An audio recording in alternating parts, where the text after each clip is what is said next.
नमस्कार साथियों, मैं के महेश्वरी उत्तमान साइएस नौकरी अड्डा में आपका हार्दिक रूप से स्वागत है। साथियों, आज मैं जो आपको बताऊंगा G4, G6, G7, G8, G10, G11, G20, D10 और G5 जो टेक्निकल टर्म होती है, इसके बारे में साथियों मैं आपको बताऊंगा। इससे आप साथियों इत्मीनान से देखिए। जब आप कंपटीशन एग्ज़ाम की जब प्रिपेयरिंग करते हैं तो उस समय आपको G4, G5, G7 करके बहुत सारा कॉम्प्लिकेटेड जो टर्म होते हैं आपको मिलता है। तो आज मैं आपके सामने में जो G1 है, G4 है, G6 है, जो टेक्निकल टर्म है, मैं इसको आज समझाऊंगा। साथियों, ये जो G होती है इसको हम लोग बोलते हैं ग्रुप। एक होता है साथियों, आपको ध्यान दीजिए यहाँ पे कि एक आपका होता है G4 और एक होता है आपका 1G होता है, एक मेरा 2G होता है। तो ये जो आपका 1G हुआ, 2G हुआ, यह आपका जो ये आपका जो टेक्निकल मतलब कि साइंस से संबंधित बात है, मतलब यह टेक्नोलॉजी से रिलेटेड बात है, जबकि ये आपका पॉलिटिकल मतलब कि राजनीतिक से संबंधित बात है। तो यहाँ पे हम देखेंगे साथियों कि जो G4 कंट्रीज़ क्या है, G6 कंट्रीज़ क्या है, G7 कंट्रीज़ क्या है, G8 कंट्रीज़ क्या है, G10 और G11 कंट्रीज़ क्या है, G20 कंट्रीज़ क्या है और D10 क्या है और P5 कंट्रीज़ क्या है। बेसिक से स्टार्ट करेंगे साथियों। यहाँ पर सभी में जो चीज़ एक कॉमन है वह क्या, G है। तो G स्टैंड फॉर आपका साथियों क्या होगा, ग्रुप होगा। तो जितना भी आपको जो 5 दिखाई दे रहा होगा, 6 दिखाई दे रहा होगा, ये सब जो एक आपका देशों का समूह है।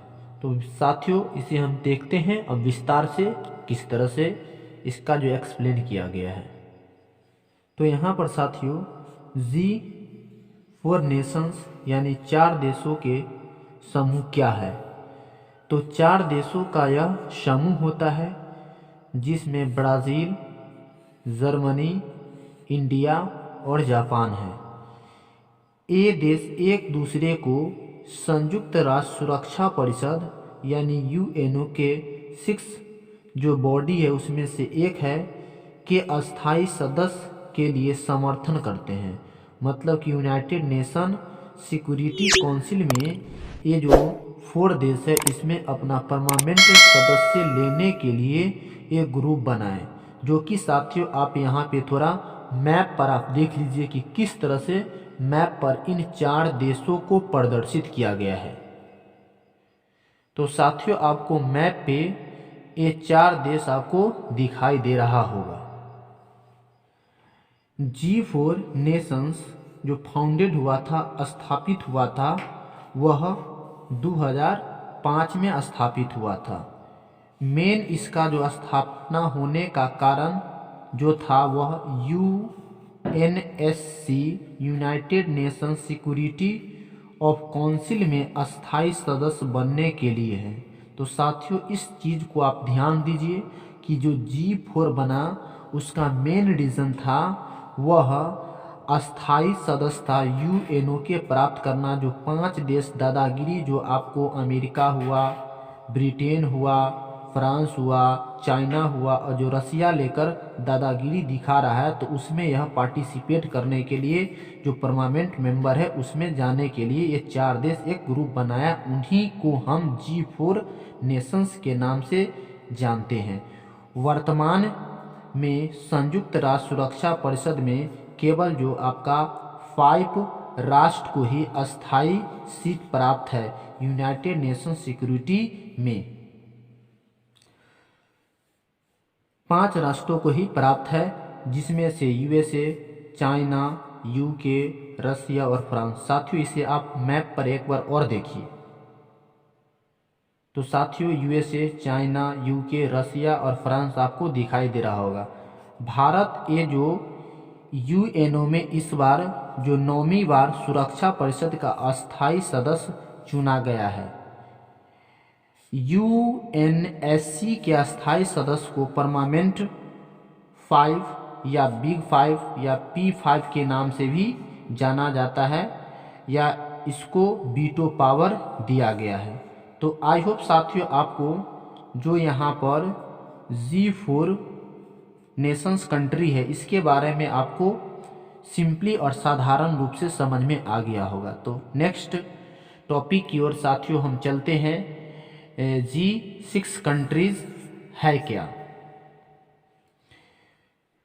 इससे पहले साथियों मैं G4 के बारे में आपको बताने का प्रयास किया, जिसमें से भारत, जापान, जर्मनी और ब्राज़ील 4 देश यूएनओ के अस्थायी सदस्य के लिए मांग कर रहा है। जबकि ये जो G6 है, यह जो G6 कंट्री जो है वह बहुत ही पावरफुल इकोनॉमिक क्षेत्र में है। मतलब कि यह रिचेस्ट कंट्री में से एक है और इस देशों में सबसे ज़्यादा जो इंडस्ट्री है, कारखाना है। तो इसकी जो फाउंडेड किया गया था 1975 में किया गया था। G6 दुनिया की जो 6 सबसे बड़ी कथित विकसित और उन्नत अर्थव्यवस्था वाले देशों का एक समूह है। तो साथियों इस बात को ध्यान में दीजिए कि ये विकसित और उन्नत अर्थव्यवस्था वाले देशों का यह एक ग्रुप है, जिसमें से USA, Britain, Germany, France, Italy और जापान आते हैं। साथियों यहाँ पर प्लस एक जो मैं कनाडा लिखा हूँ, ये G7 बन जाता है। इसके नेक्स्ट स्लाइड में आपको मैं बताने का प्रयास करूँगा। इस G6 को इंडस्ट्रियल कंट्रीज इकोनॉमी पावरफुल के भी नाम से जानते हैं। G6 में plus Canada equal to G7 countries बन जाती है।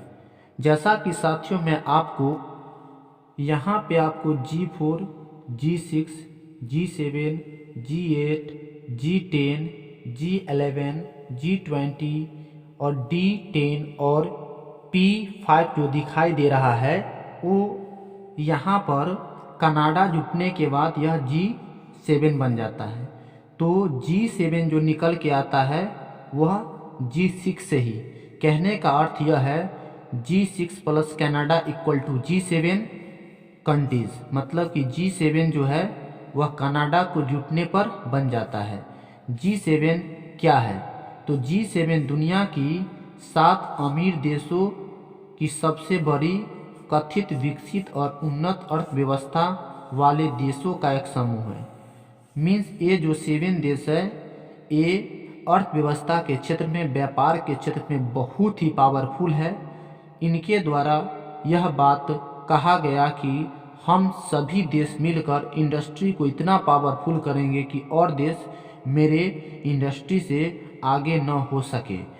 तो यहाँ पे ये जो आपको साथियों जो कनाडा था, वह कनाडा वह कब इसमें G6 में जुटा? तो वह 1976 में कनाडा G6 में जुड़ने के बाद यह G6 G7 कहलाया, जिसमें से USA, Britain, Germany, France, Italy, Japan और कनाडा। नोट यहाँ पर इसे ग्रुप ऑफ 7 भी कहते हैं। इस जो G6 है साथियों, हम इस G6 को ट्रिक्स के माध्यम से भी एक बार देख लेते हैं। ट्रिक्स मेरा है जीजा कई बार फ्रांस आए। इसे आप साथियों 1-2 बार बोलिए और लिखिए, आपको समझ में आएगा। जी से आपका होगा साथियों जर्मनी, जा से होगा आपका जापान, क से होगा आपका कनाडा, आई से ई से आपका होगा इटली, बा से होगा आपका ब्रिटेन, र से आपका होगा रसिया, फ से फ्रांस तो वहाँ पर है ही, और आ ए से आपका अमेरिका। तो इस तरह से साथियों यहाँ पे आप कुछ कुछ टेक्निकल वर्ड को जीजा कई बार फ्रांस आए, इसे देखिएगा। प्रत्येक सदस्य मतलब कि इसमें G7 में जो 7 देश है उसकी बात कर रहा है। देशों बारी बारी से इस समूह की अध्यक्षता करता है, मतलब कि मेंबरशिप करता है, स्पीकिंग करता है, और 2 दिवसीय वार्षिक शिखर सम्मेलन की मेज़बानी करता है। मतलब कि इसका जो अगर बैठक होता है साल में तो वह 2 दिनों के लिए होता है, 2 डेज के लिए होता है।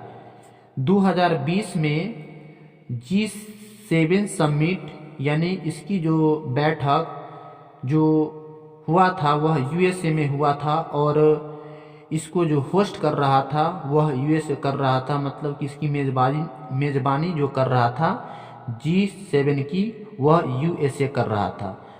तो 2020 में जो आपका जो 2020 में जो 46वां G7 जो समिट हुआ था वह 10 से 12 जून तक के चला था, और इसके जो लीडर थे वह उस समय के डोनाल्ड ट्रंप थे। तो साथियों यह आपका बहुत ही इम्पोर्टेंट है, आपको पूछ सकता है कि G7 के जो 46वां शिखर सम्मेलन कहाँ किया गया था, तो यूएसए में किया गया था, और इसके जो लीडिंग करता कौन थे, तो वह डोनाल्ड ट्रंप थे। 2021 के जो G7 समिट यानी शिखर सम्मेलन का जो होस्ट करेगा, मतलब कि इसके जो मेज़बानी करने वाला देश वह यूनाइटेड किंगडम होगा, वह 47वां G7 होगा। कहने का सेंस यह कि 47वां G7 का जो समिट किस देश में किया जाएगा, यूनाइटेड किंगडम में किया जाएगा, और इसको लीडिंग करने का श्रेय दिया जाएगा वहाँ का जो राष्ट्रपति है, राष्ट्रपति बोरिस जॉनसन साहब को दिया जाएगा। आई होप साथियों आपको G7 के बारे में और G6 के बारे में समझ में आ गया होगा। अब यहाँ पे हम G8 कंट्रीज के बारे में समझते हैं कि ये क्या है। G8 कंट्रीज यानी G8 का जो फाउंडेड हुआ था वह 1998 में इसका जो स्थापना किया गया था। साथियों 1998 में रसिया जब इसमें शामिल हो गया था G7 में, तो यह G8 कहलाया। तो कहने का मतलब कि G8 कब से कहलाना चालू हुआ, तो 1998 में जब रसिया इसमें इंक्लूड हो गया था G7 में, तो यह G7 G8 कहलाया। कहने का सेंस साथियों कि G6 हुआ, G7 हुआ और G8 हुआ। तो G6 में ऑलरेडी जब यह बना था 1975 में तो 6 देश था। जब इसमें कनाडा जुड़ा तो यह G7 हुआ, और जब रसिया जुटा तो यह G8 कहलाया। तो साथियों आई होप आपको समझ में आया कि G7 में जब कनाडा जुटा तो 7 कहलाया, और जब G7 में रसिया जुटा 1998 में तो यह G8 कहलाया। तो यहाँ पर इस तरह से G8 यह बन गया। बट 2014 में रसिया द्वारा यूक्रेन से क्रीमिया नाम का एक जगह हड़प लेने पर G7 से निलंबित कर दिया गया। कहने का मतलब कि जो रसिया है, ये रसिया क्या किया कि यूक्रेन का एक जगह है क्रीमिया, उस क्रीमिया को क्या किया था, रसिया हड़प लिया था, मतलब कि उसे छीन लिया था। तो G7 वाले देश को गुस्सा आ गया, कहा कि भाई इसे इस G8 की ग्रुप से जल्दी इसे रफा दफा करो, यह बहुत ही चुट्टागिरी कर रहा है। और कहने का मतलब यह भी यहाँ पर इन G7 के द्वारा आरोप लगाया गया था रसिया पर कि यह जो रसिया है वह साइबर अटैक भी करते रहता है, मतलब कि यह जासूसी साइबर के द्वारा मेरे देश पर करते रहता है, और मेरे जो भी आंतरिक सैन्य सुरक्षा है उसका वह इंफॉर्मेशन लेते रहता है। तो इन सभी मुद्दा को देखते हुए G7 ने जो रसिया को G8 से हटा दिया। तो फिर यह जैसे ही 2014 में रसिया हटा पुनः यह क्या बन गया, G7, और यह रिसेंटली में आज 23 जनवरी 2021 में G7 ही काम कर रहा है। निलंबित कर दिए गए और फिर से यह आपका G7 हो गया। यहाँ पे नोट, अमेरिकी राष्ट्रपति डोनाल्ड ट्रंप ने G7 को एक पुराना समूह बताते हुए इसमें भारत, ऑस्ट्रेलिया, साउथ कोरिया और रसिया को भी शामिल करने की बात कही। कहने का साथियों सेंस यह हुआ कि अभी जस्ट जो बाइडेन जो अमेरिका के राष्ट्रपति बने हैं, इससे पहले जब 46वां G7 जो सम्मेलन रसिया में हुआ था, USA में हुआ था, तो उस समय जो अमेरिका के राष्ट्रपति डोनाल्ड ट्रंप जब इसको डायरेक्ट किए थे, संचालित किए थे, तो वह कह रहे थे कि ये जो G7 है यह एक ओल्ड मॉडल है, इसमें इंडिया को, ऑस्ट्रेलिया को, साउथ कोरिया को और रसिया को फिर से जोड़ा जाए। बट रसिया को जोड़ने पर जो G7 कंट्री है इस पे पाबंदी लगा दिया कि नहीं भाई, इसको हम किसी भी हालत में नहीं जोड़ सकते हैं। तो 46वें शिखर सम्मेलन का आयोजन अमेरिका के कैंप डेविड में 10 से 12 जून के मध्य किया जाना था। डोनाल्ड ट्रंप के अनुसार इस समूह को G10 अथवा G11 यहाँ पर होगा साथियों, कहा जा सकता है। G7 में plus Bharat, plus Australia, plus दक्षिण कोरिया और रसिया मिल गया तो यह आपका G11 कहलाया। बट इस रूस को ये देश सब लेने से इनकार कर दिया। कौन? तो G7 वाला। G7 में जब भारत, ऑस्ट्रेलिया, दक्षिण कोरिया 3 देश जुट गया तो यह G10 कहलाया। तो साथियों आई होप आपको जो स्क्रीन पे G10 और G11 जो दिखाई दे रहा है वह इसी तरह से जो यहाँ पर बना है।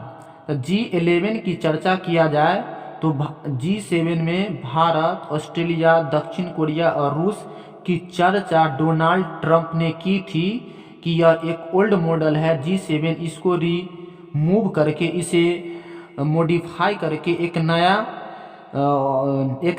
G बनाना चाहिए। उसका नाम वह उन्होंने G11 रखने का कोशिश किया। बट अभी डोनाल्ड ट्रंप जस्ट हार गए हैं इलेक्शन में। तो आने वाले समय में बाइडेन क्या करते हैं वह तो फ्यूचर की बात है। लेकिन जब यह डोनाल्ड ट्रंप G7 का 46वां सम्मेलन USA में किया था तो उस समय इन्होंने अपना एक परामर्श G7 कंट्री के साथ रखे थे, जिसमें से बोले थे कि भारत को जोड़ दीजिए, ऑस्ट्रेलिया को जोड़ दीजिए, दक्षिण कोरिया को जोड़ दीजिए और रसिया को जोड़ दीजिए। तो G7 देश ने जो रूस को जोड़ने से मना कर दिया था, कह रहा था कि तीनों को जोड़ दीजिए बट रसिया को छोड़ दीजिए। तो ऑब्वियसली सी बात है साथियों कि जो रसिया है वह इंडिया का मित्र है। तो जैसे ही रसिया को G7 से हटाया जाता है, कोशिश किया जाएगा कि भारत भी न रहे, क्योंकि जैसे ही भारत इसके अगेंस्ट में जाएगा है ना, वैसे ही रसिया इसका जो मित्र न रह पाएगा।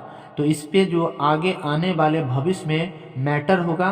तो साथियों G11 की चर्चा अगर किया जाए तो भारत, ऑस्ट्रेलिया, दक्षिण कोरिया और रसिया को लेंगे।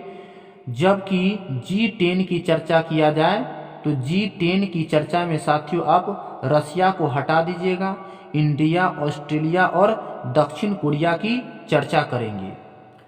यहाँ पर साथियों जो G20 है, G10 है और P5 है।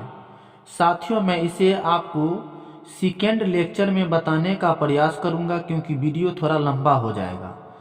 तो साथियों फिर मैं यह जो G20 और D10 और P5 है, मैं इसको है ना इजी वे में आपको एक्सप्लेन करने का सेकेंड वीडियो में करूँगा। तो साथियों तब तक के लिए जय हिंद।